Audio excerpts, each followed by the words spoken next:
Novel में आते ही लड़की ने सबसे पहले कोमा में पड़े पति से बच्चा पैदा करने की सोची। तभी उसे पति के मन की बातें सुनाई देने लगीं। उसने छूने से मना किया, पर उसे परवाह नहीं थी। वह बस उसकी अरबों की संपत्ति की वारिस बनना चाहती थी। अचानक दरवाजा धक्का देकर खोला गया और उसके पति का परिवार अंदर आ गया। वह तो मूल रूप से सिर्फ एक साधारण पाठक थी। उस दिन उसने एक उपन्यास पढ़ा था। नायिका का नाम भी वही था, पर नायक उसे फंसाकर उसकी मौत का कारण बना। लड़की ने गुस्से में उपन्यास को कोसा, पर उसका पैर एक तार पर पड़ गया। जब उसने दोबारा अपनी आंखें खोली तो खुद को एक अनजान बिस्तर पर पाया।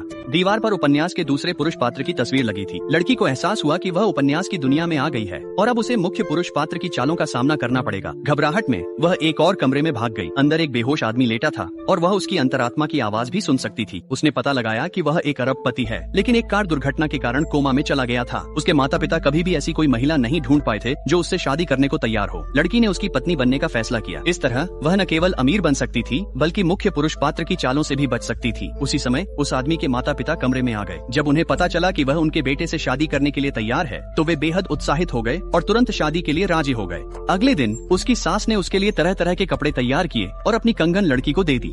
ससुर ने उसे असीमित बैंक कार्ड दिया, जिससे दोनों मुख्य पुरुष ईर्ष्या करने लगे। नायक ने उसे लुभाने की कोशिश की, पर वह कोमा में पड़े पति की सेवा में लगी रही। उसने देखा कि उसके स्पर्श से पति होश में आ सकता है। उसने उसे बताया कि वह 6 महीने बाद एक दुर्घटना में मर जाएगा और उसके माता पिता अंततः बीमारी से मर जाएंगे। वह चाहती थी कि वह जितनी जल्दी हो सके जाग जाए, और उसका शरीर धीरे धीरे प्रतिक्रिया देने लगा। शुरुआत में उसे नापसंद करने के बाद वह धीरे धीरे उसकी संगति का आदी हो गया। जब मुख्य पुरुष पात्र को एहसास हुआ कि वह उसे नियंत्रित नहीं कर सकता, तो उसने जबरदस्ती उसके कमरे में घुसपैठ की। डर के मारे उसने अपने पति का नाम पुकारा। जैसे ही उसके साथ कुछ गलत होने वाला था, उस आदमी ने अचानक अपनी आंखें खोल दी।